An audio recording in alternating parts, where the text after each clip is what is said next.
Speaking of respect and you know, people not having access to all the information, and Lil Uzi Vert, who you kind of, you know, tossed in there.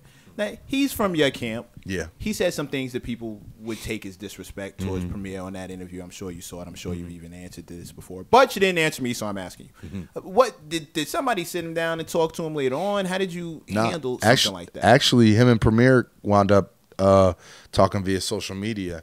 And, you know, I think it played itself out on social media. And again, you know, like I had the conversation with Ebro, you know, when I went up there, I was like, you know, when Hove and State Property and Dipset was coming up there, they wasn't throwing on Melly Mel beats. They wasn't throwing on fucking Run DMC beats. You know what I'm saying? They was throwing on beats that were suitable to the time. So respectfully, like, you know, Uzi was born in 94. You know what I mean? So like, I told him it's not like they threw on a Millie or Heartless. You know what I'm saying? They threw on a 90s Premier beat. And, you know, Gangstar is one of my favorite groups of all time. You know what I'm saying? But, you know, we have to put things in a perspective. And, you know, Premier himself came out and was like, yo, let him rock. You know what I'm saying? Salute to the young homie doing his thing. And, you know, they, you know, and Uzi responded. I told Uzi he should wear like a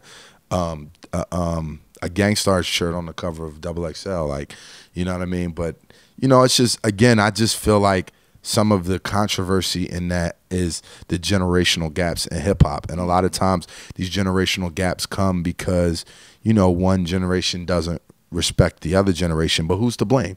You blame the youngsters for not respecting the old heads, or do you blame the old heads for not teaching the youngsters, you know, about the game? You know what I'm saying? So, well, you got to get them in a position where they want to be taught first.